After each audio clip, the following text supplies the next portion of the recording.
We understand that the booking process is complete. The processing of both defendants, Walt Nauta and the former President Trump, has completed. So they would go on then to the actual arraignment phase. Yes, and we should also note just how unusual it is that Walt Nauta, obviously alleged to be his conspirator in this plan to kind of secret the documents, but he's still his body man. He's still... 5 minutes later. I want to go now to Scott McFarland, who has just come out from inside the courthouse. He has new information. Scott? Moments ago, through his attorney Todd Blanche, former President Trump pleaded not guilty to these 37 federal charges. And Todd Blanche, in fact, said the former president is, quote, most certainly pleading not guilty. The former president sat in navy blue suit, red tie, hunched over at the table, his hands folded at first, then his arms folded, expressionless, not saying a word.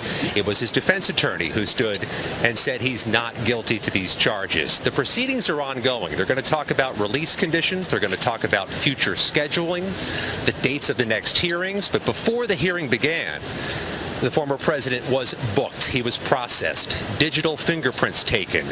No booking photo. The marshals deemed it unnecessary. They think there's enough photos of Donald Trump out there. A few moments later.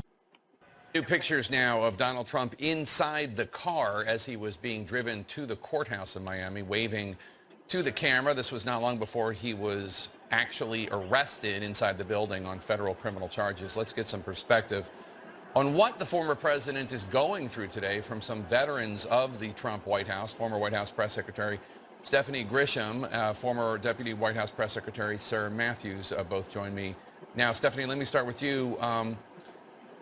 Trump, in some ways, seems to try to relish moments like this.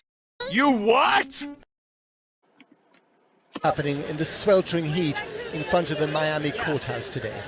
Yes, it is a circus where the Trump faithful come to act out their well-rehearsed parts, and a spectacle for an historic trial in which a former president faces charges of espionage while...